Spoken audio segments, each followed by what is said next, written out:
ತೀವ್ರವಾಗಿ ಖಂಡಿಸ್ತೀವಿ. ನಾವು ಆಲ್ರೆಡಿ ಇದನ್ನು 2023-24ರಲ್ಲಿ ಖಂಡಿಸಿವಿ. ಆಮೇಲೆ ಪರಿಸರ ಇಲಾಖೆ ನಮ್ಮ ಗ್ರಾಮಸ್ಥರು ಕೂಡಿ ತೀವ್ರವಾಗಿ ಖಂಡಿಸಿವಿ. ಮತ್ತು ಅವರು ಗ್ರಾಮ ಪಂಚಾಯತಿ ಮಟ್ಟದಲ್ಲಿ NOC ಕೇಳಿದ್ರೆ ಅದನ್ನು ನಾವು ಮತ್ತೆ ಎಲ್ಲ ಗ್ರಾಮಸ್ಥರು ಕೂಡಿ ವಿರೋಧ ವ್ಯಕ್ತಪಡಿಸಿ NOC ಕೊಡಬಾರ್ದು ಅಂತೇಳಿ PDO ಅವರಿಗೆ ಮತ್ತು ನಾವು ಗ್ರಾಮ ಪಂಚಾಯತ್ ಸದಸ್ಯರಿಗೆ, ಗ್ರಾಮ ಪಂಚಾಯತಿ ಅಧ್ಯಕ್ಷರಿಗೆ ಮನವಿನೂ ಮಾಡ್ತೀವಿ. ಆ ಮನವಿಗೂ ಅವರು ಒಪ್ಪಲಿಲ್ಲ, ಅವರು NOC ತೊಗೋತಾರೆ ರಾಜ್ಯ ಮಟ್ಟದಾಗ ಅಥವಾ ರಾಜ್ಯ ಸರ್ಕಾರದ ಮಟ್ಟದಾಗ ಅವ್ರು ತೊಗೋತಾರಂದ್ರೆ ನಾವು ಕೋರ್ಟ್ ನಮ್ಮನ್ನು ನಾವು ಉಳಿಸಿದ್ವಿ. ಈಗ ಆಗಿರ್ತಕ್ಕಂಥ ಹಾನಿ ಸಾಕಷ್ಟಿದೆ ಪ್ರತಿಯೊಬ್ಬರಿಗೂ. ಈಗ ಅಲ್ಲಿ ಉದಾಹರಣೆಗೆ ಬಗನಾಳ ಮತ್ತು ಕುಡಿಕೇರಿ ಗ್ರಾಮದಾಗ ಆಗಿರ್ತಕ್ಕಂಥ ಫ್ಯಾಕ್ಟ್ರಿ ದೊಡ್ಡ ಮಟ್ಟದಾಗ ಹಾನಿ ಆಗಿದೆ. ಅಲ್ಲಿ ಮತ್ತು ಆರೋಗ್ಯ ಪ್ರತಿ ಗ್ರಾಮಸ್ಥರ ಆರೋಗ್ಯದಲ್ಲಿ ವ್ಯತ್ಯಯ ಇದೆ.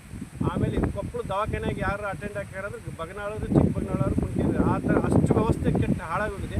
ಮತ್ತು ನಮ್ಮ ಈಗ ಇರ್ತಕ್ಕಂಥ ಇದು ನಮ್ಮ ನೀರಾವರಿ ಏರಿಯಾ ಇಂಪಾರ್ಟೆಂಟ್. ಅದ್ರಾಗ ಪ್ರತಿಯೊಂದು ನೀರಾವರಿ ಏರಿಯಾ ಇದೆ. ಅಂಥ ಏರಿಯಾದ ಬಂದವರು ಹೊಲ ಹಾಳು ಮಾಡ್ಕೊಂಡು ಗ್ರಾಮದ ಜನರ ಆರೋಗ್ಯ ಹಾಳು ಮಾಡ್ಕೊಂಡು ನಮ್ಮನ್ನೆಲ್ಲ ಅವರು ಬೀದಿಗೆ ತರ್ತಾರೆ ಅನ್ನೋದು ನಮ್ಗೆ 100% ಸತ್ಯ ಐತಿ ಇದು.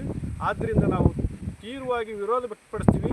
ಮತ್ತು ಈ ಹಿಂದಕ್ಕೆ ನಮ್ಮ ಮುದ್ದಾವಳ್ಳಿ ಗುಣಬಾಳ ನಡುವೆ ಸಕ್ಕರೆ ಕಾರ್ಖಾನೆ ಮಾಡ್ಬೇಕಂತಂದು ಹೇಳಿ ಶುಗರ್ ಫ್ಯಾಕ್ಟ್ರಿ ಮುಖ್ಯಮಂತ್ರಿ ಇನ್ಫಾರ್ಮರ್ ಏನು ಶುಗರ್ ಫ್ಯಾಕ್ಟ್ರಿ ಮಾಡೋ ಸಂಬಂಧ ಇಲ್ಲಿ ಹೊಲ ಖರೀದಿ ಮಾಡಿದ್ದಾರೆ.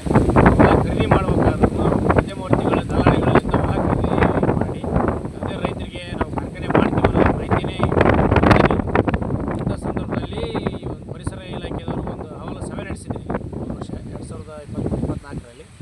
ಆ ಸಭೆಗೆ ಮುದ್ದಾಬಳ್ಳಿ ಆಮೇಲೆ ಹೊಸಗೊಂಡ್ಬಳ ಹಳೆಗೊಂಡ್ಬಳ ಗ್ರಾಮಸ್ಥರು ಎಲ್ಲರೂ ಬಂದು ತೀವ್ರ ವಿರೋಧ ವ್ಯಕ್ತಪಡಿಸಿದ್ರು. ಇಲ್ಲಿ ಕಾರ್ಖಾನೆ ಯಾವುದೇ ಕಾರಣಕ್ಕೂ ಮಾಡಬಾರ್ದು, ಮಾಡಿದ್ರೆ ನಮಗೆ ಹಾನಿ ಆಗುತ್ತೆ, ಬೆಳೆಗೆ ಹಾನಿ ಆಗುತ್ತೆ, ಕ್ಯಾನ್ಸರ್ ಬರುತ್ತೋ ಸಾಧ್ಯತೆಗಳಿದೆ ಅಂತೇಳಿ ಪರಿಸರ ಇಲಾಖೆದವರಿಗೆ ಮನವಿ ಮಾಡ್ಕೊಂಡು ಎಲ್ಲ ನಾವು ಅದಕ್ಕೆ ಅರ್ಜಿನೂ ಕೊಟ್ಟಿವಿ. ಅವ್ರಿಗೆ ಯಾವುದೇ ಕಾರಣಕ್ಕೆ ಸಕ್ಕರೆ ಕಾರ್ಖಾನೆ ಆಗಬಾರ್ದು ಅಂತೇಳಿ ಗ್ರಾಮ ಪಂಚಾಯತಿ ಕೊಟ್ಟಿವಿ, DC ಅವ್ರಿಗೆ ಕೊಟ್ಟಿದ್ದೀವಿ, ತಹಸೀಲ್ದಾರ್ಗೆ ಕೊಟ್ಟಿದ್ದೀವಿ. ಎಲ್ಲರಿಗೆ ಕೊಟ್ಟ ಮೇಲೇನು ಈಗ ಮತ್ತೆ ಫ್ಯಾಕ್ಟ್ರಿ ಆಗುವ ಹಂತದಲ್ಲಿ ಬಂದಿದೆ. ಅದು ಯಾವ ರೀತಿ ಮಾಡ್ತಾಯಿದ್ದಾರೆ ಅನ್ನೋದು ಗೊತ್ತಾಗ್ತಾ ಇಲ್ಲ. ಗ್ರಾಮ ಪಂಚಾಯತಿಗೆ NOC ಕೇಳಿದ್ದಾರೆ ಅವರು. ನಾವು ಇನ್ನು ಮುಂದೆ ಹೋಗಿ ಉಗ್ರವಾದಂಥ ಹೋರಾಟ ಮಾಡ್ತೀವಿ, ಕೋರ್ಟಿಗೇನು ಹೋಗ್ತೀವಿ ನಾವು. ಯಾಕಂದರೆ